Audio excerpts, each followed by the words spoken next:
Hello. In this final video, we're going to actually go through and formalize some of the vocabulary and ideas here. So in the first video, we actually went through and we looked at these different quadratic relationships with a very specific pattern. That is one leading coefficient value. So here we have 3, 1/4, -2. In the second video, we talked about how we could then graph these. And we kind of stressed this idea that of course, we could plug these into table of values, but what we're interested in ultimately is not doing these with table of values, but looking at how that leading coefficient affects the graph, and then looking at how it relates to my parent graph, or y = x². So I don't want to have to draw a table of values every time for this. I just want to be able to sketch this relative to y = x². And I stress the point that regardless if the question asks you or not, is we want to identify the vertex, the axis of symmetry, and the direction of opening for all graphs of a form, or all quadratic graphs. And that's because these features become very important when doing different types of things, specifically applying quadratic relationships to word problems. So now what we're going to do in this last video is formalize this. Some writing there already. So let's do that. So the graph of y = 3x² is the graph of y = x² stretched vertically from the x-axis by a factor of, and let's pick our color here, let's do gray, by a factor of 3. The graph of y = -2x² is the graph of y = x² reflected in the, and it's reflected in the x-axis. Let's look at y. Remember, the green is my parent graph, y = x². The pink is y = -2x². And we talked earlier, in some of the earlier videos, that is when your leading coefficient is negative, that actually changes the direction of opening. It flips or reflects the graph across the x-axis. And then stretched vertically from the x-axis by a factor of 2. And this is very important. Vertical stretches, in fact all stretches, are always positive. Okay? Don't refer to the vertical stretch as being negative. There are two things here that we want to distinguish between. The negative refers to a reflection, in this case across the x-axis, and the leading coefficient refers to the stretch. So 2, let me say that again, sorry, because the leading coefficient is actually -2. The negative refers to the reflection, and the numerical value is the stretch factor.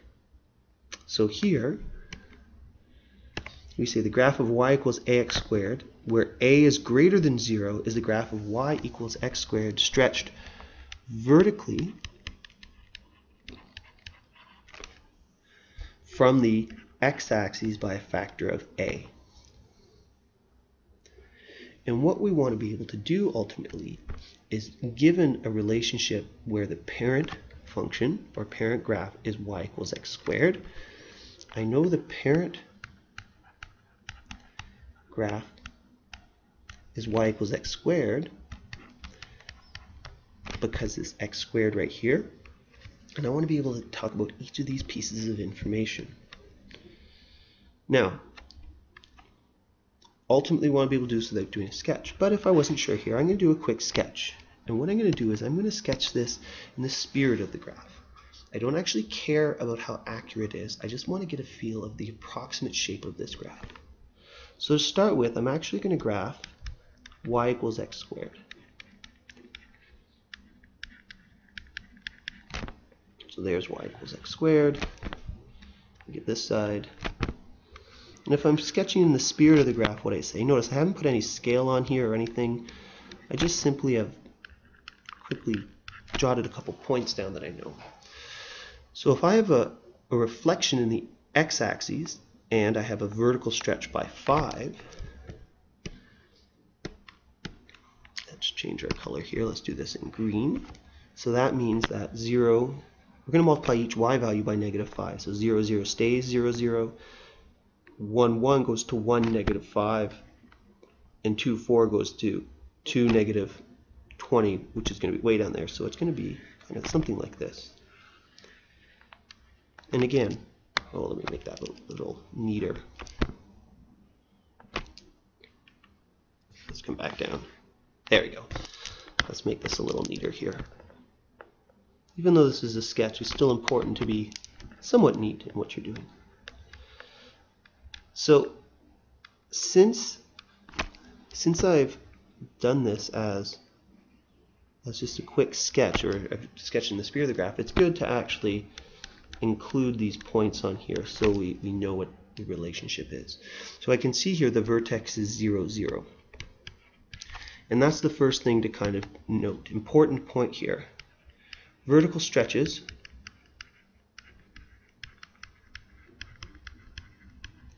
don't affect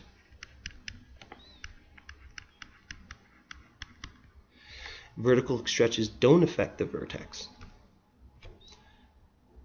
They also don't affect the axis of symmetry. We can see the axis of symmetry hasn't changed. So the axis of symmetry here is x equals 0. Remember, to properly put the axis of symmetry, you need to actually give the equation of a line. They don't affect, vertical stretches don't affect the vertex. They don't affect the axis of symmetry. We know here this has